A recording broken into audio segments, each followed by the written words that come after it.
하나님은 최상의 하나님이십니다. 그렇죠? 내려갑니다. 하나님은 최상의 하나님이시고 완전하신 하나님이시고 최고의 하나님이십니다. 모든 면에서요. 가장 사랑이 넘치시고 가장 지혜로우시고 가장 능력이 있으시고 전능하신 하나님이십니다. 그 최상의 하나님에게 우리가 뭔가를 드린다면, 예를 들면 우리가 예배를 드린다면, 예배도 하나님에게 드리는 건데, 예배를 드린다면 최상의 하나님의 이름에 걸맞는 것으로 드리는 게 합당하겠죠. 그렇다면 합당할 텐데 우리가 최상의 하나님에게 최상의 것으로 드릴 수 있습니까? 최상의 하나님에게 최상의 예배를 드릴 수 있습니까? 제가 물론 이게 목사님 제가 봤을 때는 아까 찬양팀도 그렇고 에이레네도 그렇고 너무너무 아름다운 찬양이지만 어느 신학자가 그렇게 이야기했습니다. 우리가 어떻게 잘 준비하고 아무리 많은 인원을 동원하고 아무리 대단한 영상과 장비와 모든 것을 다 동원해서 하나님 앞에 예배를 드린다고 해도 하나님 보시기에는 어설픈 예배에 불과할 것이다. 하나님 보시기에는 어설플 거예요. 이사야서 6장에 보니까 원래 저 목사님 좀 딱딱한가 보다. 저는 좀 딱딱하니까 양해해 주시고, 이사야 6장에 보니까는 하나님 앞에 날아다니는 천사들, 우리보다도 훨씬 더 완전한 존재로 지음받은 천사들조차도 하나님에게 예배할 때 자기 눈을 가리고 발을 가리고 수치를 가리고서는 간신히 하나님을 찬양한다 했는데, 하물며 우리 같은, 아까 기도하시는 분이 고백한 것처럼 허물 많은 우리가 최상의 하나님에게 최상의 것을 드릴 수는 없습니다. 우리가 할 수 있는 것은 최상이 아니라 우리가 할 수 있는 것은 최선을 드리는 것입니다. 내가 할 수 있는 가장 최선의 것을, 최선의 예배를 하나님에게 드리고 최선의 삶을 하나님에게 올려드릴 수 있는 겁니다. 그러면 구체적으로 어떻게 나의 최선을 드릴까요? 우리 노력 이런 것처럼 열심히 노력해서 하나님에게 드리면 될까요? 어떻게 하면 최선의 예배로 하나님 앞에 최선의 것을 드릴 수 있는지 오늘 느헤미야서의 말씀을 통해서 같이 하나님 말씀을 증거하도록 하겠습니다. 제가 대학교를 2009년에 들어갔는데요. 제가 지금 중학생들 아이들 가르치고 있는데 지난주에 아이들이랑 같이 파자마 파티 한다고 교회에서 이야기하다가 문득 그런 얘기가 나와서 2009년에 애들이 태어났더라고요. 그래서 얘기를 잘못 꺼냈다가 애들한테 이제 또 라떼 얘기를 듣고 말았는데, 제가 2019년에 들어가서 2016년에 졸업했는데 2015년 11월 제가 20대 중반 때 그때 처음으로 제가 사역을 하게 됐습니다. 그러니까 전도사로 이제 아버지 교회에서 계속 다니다가 처음으로 이제 사역을 하게 됐는데, 전도사 사역을 나가다 보니까 부끄러운 고백이지만 저 처음에 사역을 시작할 때 여러분 보시기에는 어떻게 보일지 모르겠지만 제가 그때 당시에 굉장히 자신감이 차 있었습니다. 내가 사역을 시작하기만 하면, 내가 설교하기만 하면, 내가 교회에 나가서 다른 교회 가서 이제 부서를 맡아서 하기만 하면 놀라운 일이 벌어질 것이다. 내가 맡은 부서는 막 부흥하고 예배 때마다 막 회개하고 아이들 막 눈물 흘리고 막 그런 역사가 일어나고, 그 소식을 듣고 놀란 학부모님들이 와가지고 저 부서는 무슨 일이 하면서 막 다 이렇게 막 교회에서 몰려오고, 그래서 막 동네 주민들도 막 몰려오고 그래가지고 막 김진명 전도사 사역을 너무너무 막 탁월하게 잘한다, 그런 거를 제가 사실 꿈꿨었어요. 무슨 자신감인지 모르겠지만 제가 그런 걸 생각하고서는 막 속으로 생각했습니다. 야, 한국교회야, 기다려라, 김진명 전도사 사역 시작한다. 2015년 11월에 제가 그렇게 했는데 딱 6개월 안 지나서 제가 사역을 그만하고 싶더라고요. 안 하고 싶더라고요. 부끄러운 고백이지만 부서에 있던 아이들조차도 그때 당시에 똑같은 연령대가, 이제 교회가 좀 커서 10시가 있었고 12시가 있었는데 제가 12시 맡았는데 12시에 하던 애들이 저긴 12시 예배 싫고 이제 10시로 가고 싶다는 거예요. 그래서 애들 막 옮기고 선생님들도 막 이렇게 떨어져 나가고 아이들도 떨어져 나가고 저 이제 막 바닥을 치는 겁니다. 제가 그때 그래서 되게 하나님에게 좀 원망스러웠어요. 하나님께서 나를 부르셨고 나를 전도사로 사역자로 부르셔서 내가 신학교에 가고 젊음에 그런 것도 다 포기하고서는 여기 가는데 하나님 나를 안 도와주신다고 제가 생각을 했습니다. 제가 아버지 교회에서만 계속 이제 신앙생활을 하다가 밖에 처음 사역 나와 보니까는, 그리고 뭐가 너무 힘들었냐면 무슨 뭐 행정이 뭐가 그렇게 많고 막 뭘 자꾸 써서 내래요. 뭐도 써서 내고 뭐 써서 내고 막 보고서 써서 내고 그래가지고 그거 막 작성하는데 저는 그런 거 너무 싫었거든요. 지금도 싫어하지만 그런 것도 막 이렇게 뭐가 많고 막 회의한다 뭐 그렇게 하니까 교회에서 그냥 말씀 보고 기도하면 됐지 뭐가 이렇게 뭐가 많은지 그래서 제가 막 마음에 안 들었었습니다. 그래서 하나님을 이렇게 막 제가 이렇게 원망을 하기 시작했는데 하나님 도대체 왜 날 여기로 보내셨고 애초에 이런 교회만 아니면 제가 더 잘할 수 있는데 이런 환경만 아니었으면 제가 더 잘할 수 있었는데 그리고 제가 그 당시에 가장 힘들었던 건 저의 무능함. 제가 너무 무능해서 좀 힘들더라고요. 사실 제 자신도 좀 알고 있었던 거죠. 외부의 환경이 문제가 아니라 내가 무능하구나. 그리고 그거를 하나님 탓을 했습니다. 하나님께서 나를 안 도와주신다라고 생각을 했습니다. 뭐가 문제일까요? 우리의 인생 가운데서는 하나님께서 하시는 부분이 있고 내가 해야 되는 부분이 있습니다. 하나님께서 하시는 부분이 있고 내가 해야 하는 부분이 있습니다. 하나님께서 하셔야 하는 부분까지도 내가 다 나서서 하려는 게 교만이라면 마땅히 내가 해야 하는 부분까지도 하나님에게 돌려드리는 것은 그건 나태함입니다. 게으름입니다. 하나님께서 제 경우로 보면은 저를 향한 계획도 가지고 계시고 저를 사역자로 부르시고 그 교회로 보내셨지만 정작 부름받은 제 자신은 거기에 맞는 준비를 하지 않았다는 겁니다.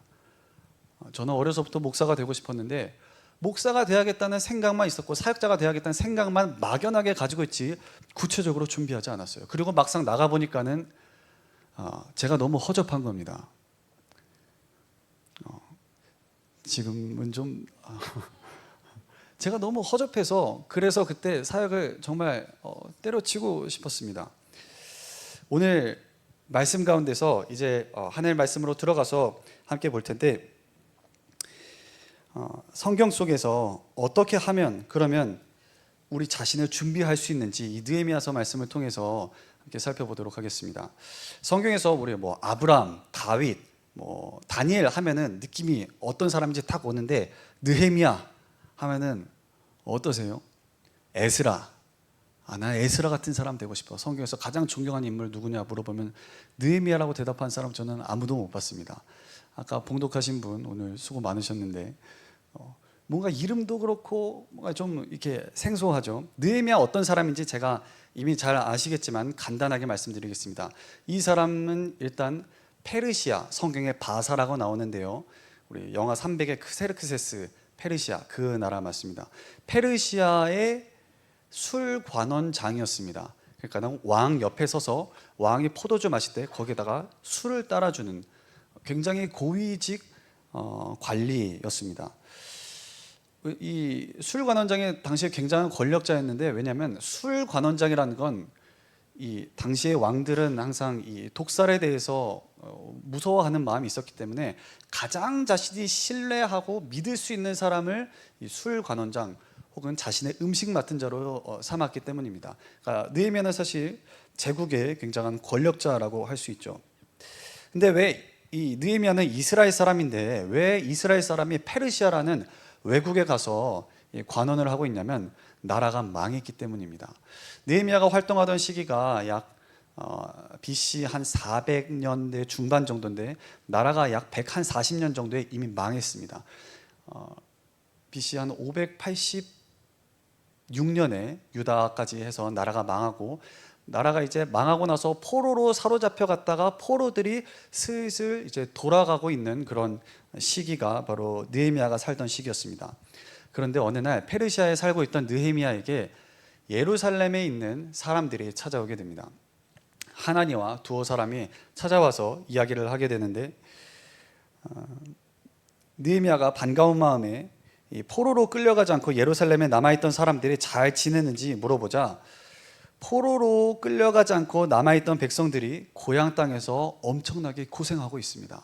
성벽이 다 허물어지고 성문이 불에 탔습니다 라고 이렇게 대답을 하게 됩니다. 여러분 성벽이 허물어지면 무슨 일이 일어날까요? 성벽, 지키고 있는 성벽이 없어지면은 도둑들이 글로 들어오고 적군이 그리로 그냥 편안하게 들어와서 일반 백성들의 사는 집을 강탈하기도 하고 물건을 빼앗아 가기도 하고 돈을 훔쳐가기도 합니다. 굉장히 안보에 심각한 문제가 있다는 겁니다. 마치 우리나라의 이 휴전선, 지금은 이제 38선에서 휴전선으로 철책이 이렇게 그어져 있는데 그 철책선을 따라서 지금 이렇게 철조망이 다 쳐져 있고 그리고 군인들이 360을 24시간 지키고 있는데 거기 만약에 철조망 걷어지고 군인들 철수했다고 생각해 보세요. 그러면 서울역에서 우리가 안심할 수가 없습니다. 어디에서 갑자기 이제 적군이 나타날 줄을 모르는 거니까 안심할 수가 없는 겁니다. 이런 어려운 상황과 형편을 느헤미야가 굉장히 자세하게 물어봐요. 관심을 가집니다. 사실 느헤미야는 저 멀리 페르시아, 여기 그러니까 오늘날의 이라크 땅 그쪽에 있고 이스라엘 한참 떨어져 있는 나라인데 여기서 이미 잘 먹고 잘 살고 있는 느헤미야가 관심 안 가져도 얼마든지 잘 살 수 있는데 다른 사람의 고국의 나라의 백성들의 형편을 살피고 물어보고 있습니다. 이처럼 다른 사람의 상황과 형편에 관심을 가지고 마음을 쓰는 게 우리에게도 필요합니다. 요즘은 철저히 굉장히 우리 다 좀 자기 중심적인 문화죠. 옆에서 누가 어떻게 되건, 작년에 안타까운 뉴스 중에 하나가 작년이었는지 재작년이었는지 아이가 개에 물려가지고 질질 끌려가고 있는데 옆에 사람이 그냥 지나가던 뉴스를 혹시 기억하시던 분 계실지 모르겠어요. 나한테만 안 일어나면, 내 문제만 아니라면 옆 사람이야 어떻게 되든 별로 상관하지 않는 문화 속에 우리가 살고 있습니다. 내가 괜찮으면 그냥 괜찮은 거예요. 다른 사람이 어떻게 되건 저 사람이 무슨 일이 있건 상관하지 않는데 느헤미야는 그렇게 하지 않았다는 겁니다. 그리스도인 리더는 내 상황과 형편과 안녕만을 바라는 사람일 뿐만 아니라 다른 사람의 안색까지도 살필 수 있는 사람입니다. 창세기 보면 요셉 같은 사람, 하나님 나라의 리더잖아요. 다른 사람, 자신과 별로 상관없는 섬기는 사람의 안색을 살펴보는 사람입니다. 느헤미야도 마찬가지입니다. 우리 좌우에 계신 분들 한번 안색을 한번 살짝 한번 살펴보겠습니다. 안색이 평안한지. 자, 전 사실 죄송합니다. 저도 거기 앉아 있으면 이런 거 요구하는 거 별로 안 좋아하는데 앞에만 서면 하게 되는 것 같습니다. 안색을 살펴보면은 매주 만나는 청년들이라 할지라도 친구들이라 할지라도 안색이 유독 어두울 때가 있죠. 그럴 때 한번 물어봐 주는 거. 너 무슨 일 있어? 표정이 왜 이렇게 어둡냐? 표정 펴라. 뭐 그런 얘기가 아니라 표정이 왜 이렇게 어둡냐? 얼굴이 왜 이렇게 까맣냐? 그럼 물어봐 줄 수 있어요. 얼굴 원래 까만 사람한테 매주 물어보지 마시고 얼굴 좀 어두운 사람 있잖아요. 얼굴 원래 까만 사람 말고 그런 사람, 다른 사람의 형편을 살피고 물어볼 수 있는 게 그게 공동체이고 그런 사람이 사실 교회의 하나님 나라의 그리스도인의 리더십입니다.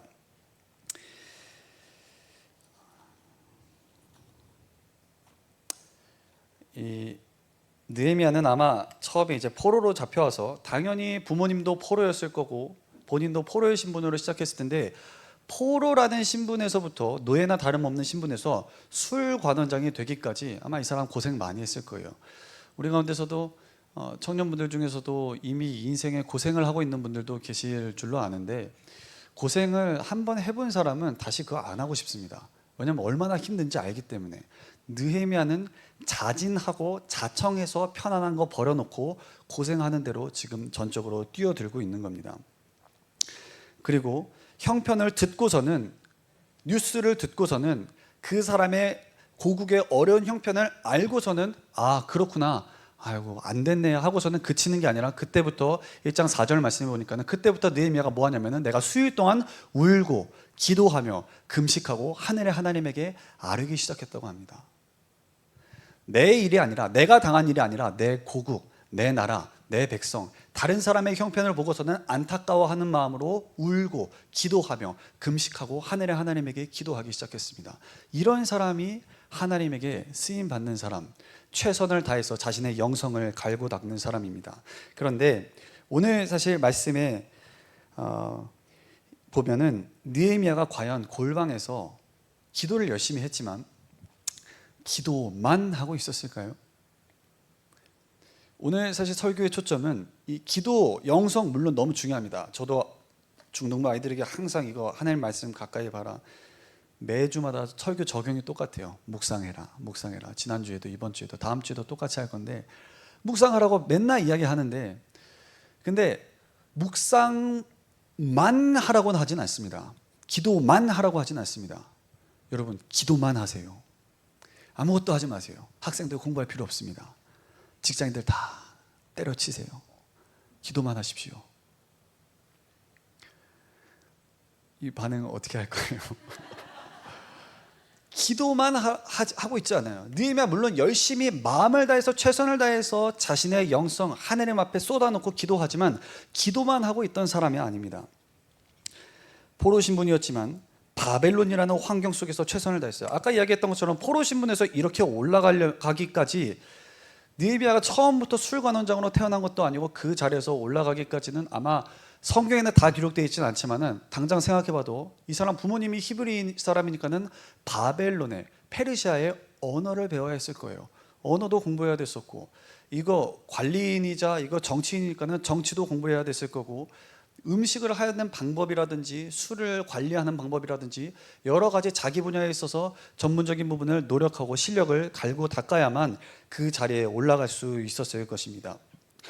그러던 차에 느헤미야가 어느 날 왕의 포도주를 따라다니는데 이 소식을 듣고 나니까 느헤미야가 이제 막 금식하고 울고 하니까는 아무래도 얼굴이 좀 그렇지 않겠어요? 여기 또 자매님들도 화장 이렇게 하고 나서 막 울고, 우리 결혼식 같은 데 가면 막 울잖아요. 울고 나면은 막 그렇게 되는데, 느헤미야가 화장은 안 했겠지만 울고 나서 금식하고 나서 피골이 상접해 가지고서는 왕에게 왕이 이렇게 잔 드니까는 잔을 따라드리자 왕이 느헤미야 얼굴을 이렇게 힐끗 보더니만은 질문합니다. 너 표정이 왜 그래? 역사적인 기록에 따르면 이때 당시에 왕인 아닥사스다 왕은 굉장히 포악한 왕이었어요. 무서운 사람입니다.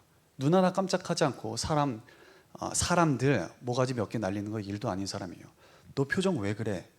느헤미야가 성경에 보니까는 내가 크게 두려워했다고 했어요. 얼마나 무섭겠어요.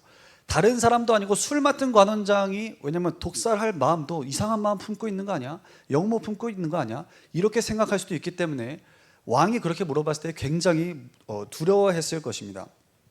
두려워했다고 성경은 기록하고 있습니다.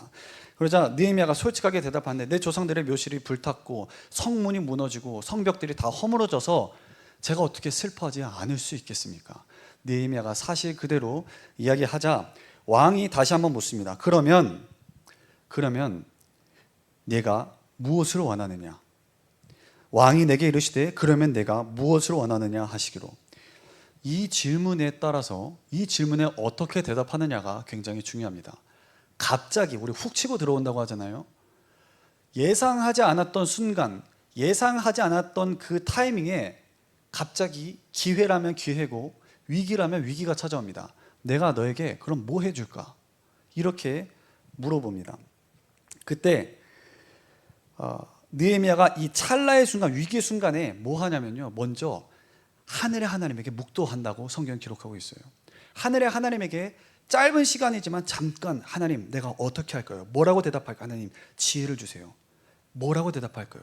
순간 하나님을 떠올리고 하나님에게 기도하는 것, 저는 이게 굉장한 대단한 영적 민첩성이라 생각합니다.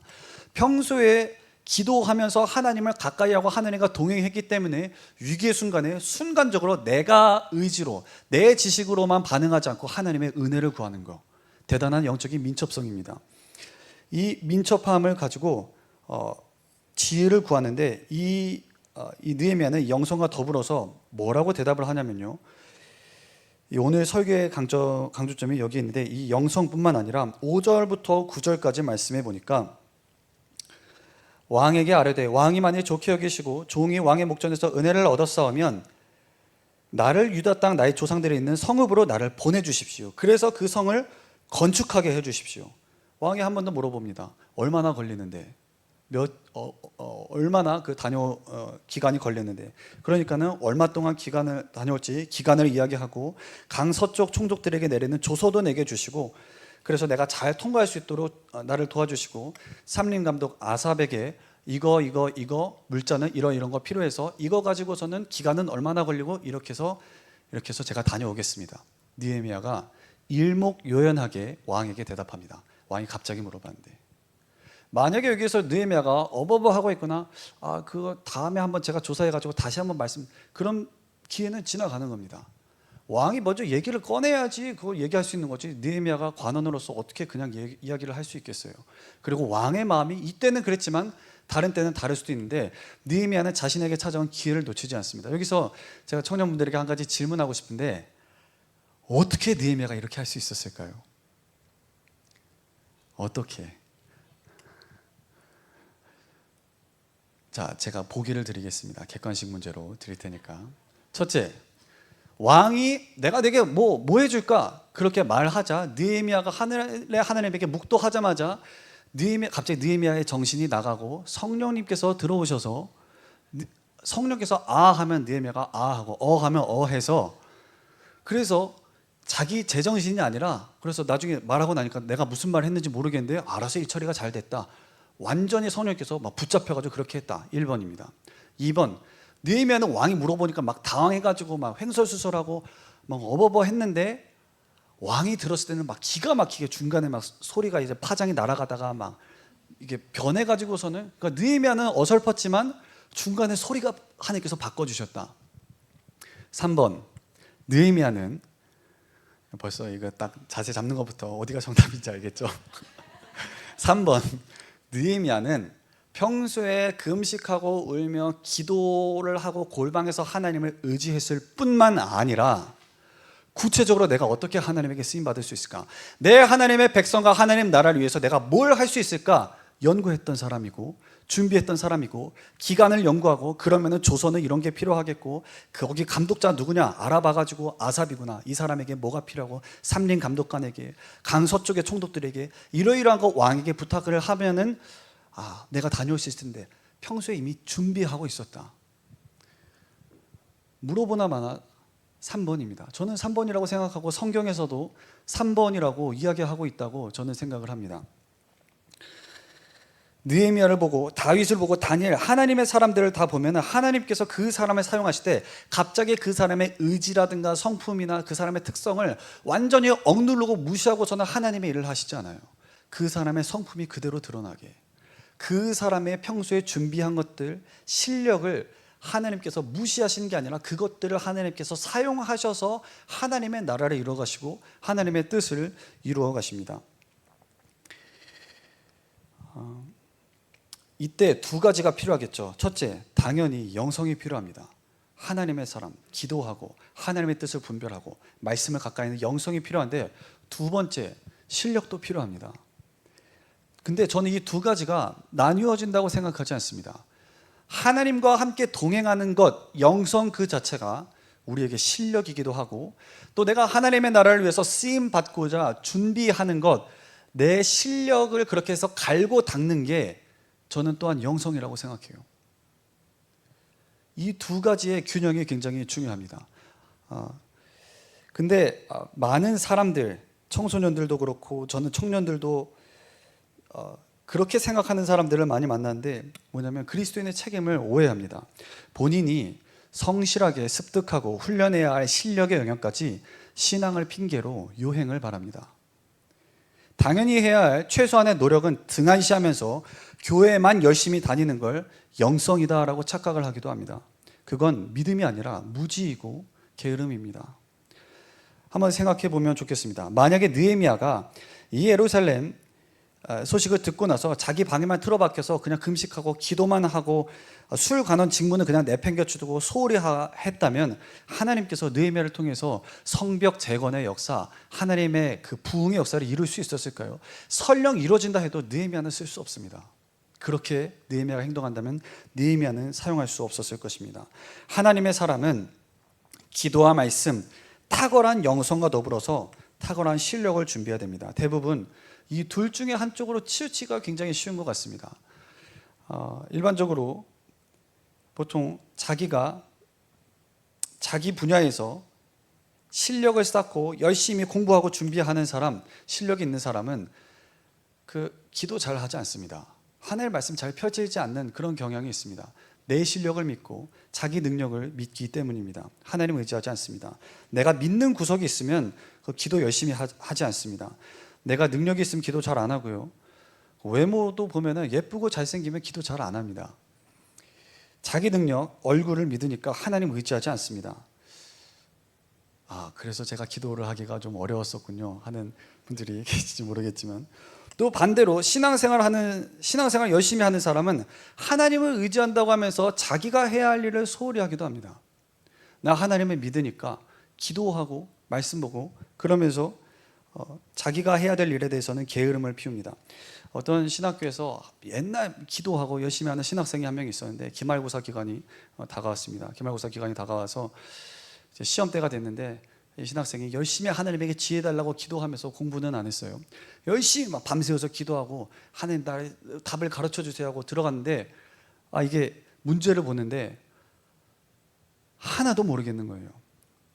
근데 기가 막힌 지혜가 떠올랐습니다. 무슨 지혜냐면은, 그래서 막 일필 퀴즈로 모든 문제에 막 답을 다 적어놓고 나왔어요. 교수님이 이제 채점하려고 이제 이걸 보니까는 다 뭐라고 써놨냐면은 하나님께서는 답을 알고 계십니다. 다 이렇게 적어놓은 거예요. 그래서 교수님이 잠깐 고민에 빠졌습니다. 요놈 봐라, 이거 그러니까 뭐 사실 틀린 답은 아니죠. 맞는 답이니까 신학교 교수가 이거 틀렸다고 할 수는 없고. 그래서 교수님이 고민을 하다가 이렇게 채점을 줬습니다. 하나님은 모든 걸 아시니까 A 플러스 100점. 근데 학생은 아무것도 모르니까 빵점. 이렇게 해서 F를 줬다는 그런 이야기인데,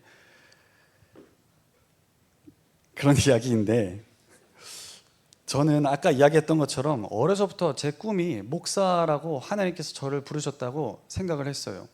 그래서 누가 물어보면 저 어린 초등학생 때 그림 그리고 이런 거 보면은 다 목사님 해가지고 앞에서 막 이렇게 설교하는 뭐 그런 거 그려놓고 했는데, 근데 부끄럽게도 제가 20대 중반, 어쩌면 사역하고 나서도 한참 더 있기까지 제가 뭘 소홀히 했냐면 그래요. 기도하고 말씀 보고 그런 준비는 당연히 해야 되는 줄 알았지만 마땅히 해야 될 준비, 실력을 쌓는 일을 제가 소홀히 했습니다. 목사라면은 마땅히 지금 제가 하는 것처럼 앞에서 가르칠 일이 많고 스피치를 할 일이 많으니까는 스피치 연습도 했어야 됐고, 또 당연히 하나님의 말씀을 깊이 연구하고 관련된 서적도 많이 읽고 이런저런 준비들이 있어야 되는데, 그냥 막연하게 뭐라고 생각했냐면 언젠가는 내가 변화되겠지. 언젠가는 지금은 내가 뭐 영성도 보잘것 없고 뭐도 별로 없지만 언젠가는 시간이 되면 제가 부끄럽지만 어려서부터 그 생각이 굉장히 많았어요.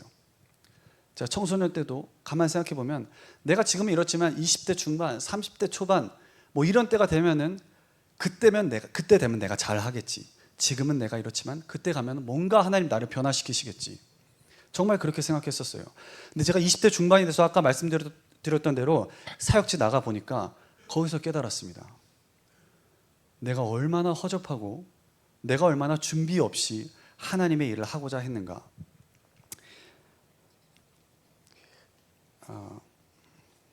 제가 이 두 가지를 분리해서, 영성과 실력을 분리해서 생각했습니다. 여러분, 영성이 곧 실력인 것도 맞지만 그 반대로 내가 하나님을 위해 성실하게 쌓은 실력이 곧 영성이기도 합니다. 하나님께서는 게으른 사람을 결코 쓰시는 법이 없습니다. 로마서 12장 11절에 보면 열심을 품고 주를 섬기라. 게으르지 말고 열심을 품고 주를 섬기라. 여기 말씀에 보면 번역에 빠진 것 중에 뭐가 있냐면은 게으르지 말고 열심, 성령의 충만함을 받고 주님을 섬기라 하고 기록이 되어 있습니다. 내가 열심을 품고 준비해야 될 부분은 열심히 준비하시고, 또한 기도와 말씀과 예배에도 잘 준비가 될 때, 이 두 가지가 근데 갖춰진 리더는 역사상 보면은 몇 번 나타나지 않았던 것 같아요. 항상 아까 말했던 대로 한쪽으로 치우치기 쉽습니다. 두 가지, 혹시 지금 말씀을 들으면서 여러분 스스로 한번 점검해 보면 좋겠습니다. 나는 혹시 어떤가?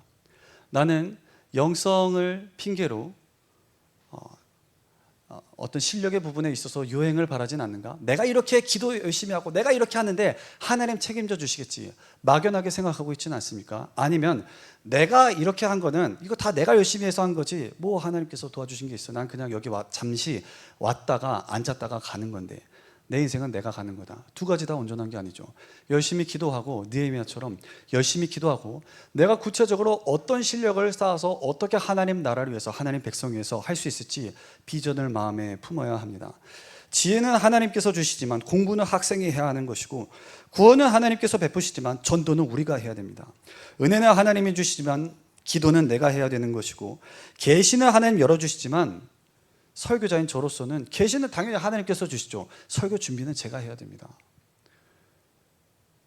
이 설교 준비, 청년부 설교 준비, 제가 책상에 앉았더니 하나님께서 딱 해가지고서는 그렇게 되지 않았어요. 얼마나 힘들었는지 모릅니다. 그래서 제가 알기로는 청년 설교 처음 해보는데 그렇게 해야 되는 겁니다. 내가 준비하는 과정에도 물론 그렇게 할 때 하나님께서 개입을 해주시지만 가만히 두 손 놓고서는 하나님 해주세요. 나는 아무것도 할 수 없어요. 그렇게만 고백하는 건 자칫 게으름과 나태를 나의 겸손함으로 혹은 영성으로 포장해서는 안 된다는 것입니다. 나의 최선과 하나님의 은혜가 만나는 자리에서 하나님의 역사가 이루어집니다. 느헤미야는 철저하게 준비했고 왕이 물어보자마자 정확한 기한, 필요한 물질, 서신, 군대까지 다 얻어내게 됩니다. 준비된 느헤미야 한 사람을 통해서 예루살렘 성벽이 건축되고 그 하나님의 백성이 부흥하게 되는 하나님의 역사가 이루어졌듯이 오늘날에도 하나님께서는 동일하게 역대하 7장의 말씀처럼 여호와의 눈은 온 땅을 두루 감찰하사 전심으로 자기를 찾는 자, 이렇게 준비된 리더를 하나님께서 찾으시고 계신 줄로 압니다. 그때 당시에 그래서 느헤미야 한 사람을 통해서 망한 나라의 백성들이 52일 만에 한 달 반, 두 달이 채 안 되는 기간 동안에 적군의 방해도 있고 막 두려움도 있고 모략도 있고 한데 이 패잔병 같은 사람들 데리고서는 성벽을, 예루살렘 가보면 그 작지 않거든요. 그 성벽을 둘러치는 공사를 52일 만에 마치게 되는 부흥의 역사, 이 그리스도인 크리스찬의 놀라운 리더십을 이렇게 준비된 사람을 통해서 하나님께서 이루어 가십니다. 말씀을 정리하도록 하겠습니다. 우리는 최상의 하나님에게 나의 최선을 드려야 됩니다.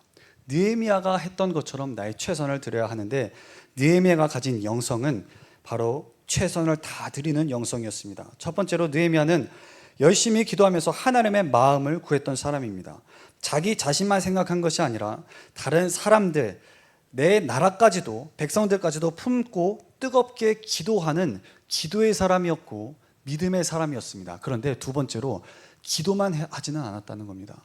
자기가 선 부분, 내가 술관원장이라면 말씀드린 것처럼 느헤미야 이 사람 제사장 아닙니다. 오늘날로 치면은 목사, 전도사, 전임 사역자 아닙니다.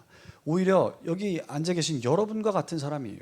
한때는 바벨론 페르시아의 관직에 오르고자 열심히 공부했던 학생이었고 그 관직에 오르고 나서는 관리이자 공무원이자 요즘으로 치면 정치인 같은 사람이었어요. 자기 일을 하는 사람이었습니다. 이 한 사람을 통해서 하나님께서 놀라운 하나님의 역사를 이루어 가셨듯이 오늘 그렇게 우리의 다짐을 하나님에게 올려드리고 우리의 마음을 하나님에게 내어드리고 나의 최선을 하나님에게 내어드릴 때 최상의 하나님께서 청년부 여러분들 한 분 한 분을 통해서 놀랍게 영광 받으실 줄로 믿습니다. 우리 함께 찬양하도록 하겠습니다. 우리 주가 일하시네 함께 찬양하면서 우리가 가진 것들, 여러분들 어쩌면 우리가 가지고 있는 것들은 이 찬양의 가사처럼 물고기 2마리, 보리떡 5개, 별로 보잘것 없잖아요. 많은 양도 아니고 음식 자체도 대단한 음식 아닌데 그거를 예수님의 손에 올려드릴 때 어쩌면 나의 최선이라고 해서 드릴 수 있는 거, 내가 최선 다해서 헌금 드리는 거, 내가 최선을 다해서 드리는 나의 실력, 여러분들은 무시하는 건 아니지만 제 자신을 볼 때 그거 볼품 없을 수 있습니다. 내가 드리는 실력은, 내가 드리는 나의 지식은, 내가 가진 물질은 보잘것 없을 수 있지만 나의 최선을 하나님의 손에 올려드리고 최선을 다해서 준비할 때 하나님께서 여러분들을 사용하셔서 놀랍게 하나님의 역사를 이루어 가실 줄로 믿습니다. 우리 함께 찬양하도록 하겠습니다.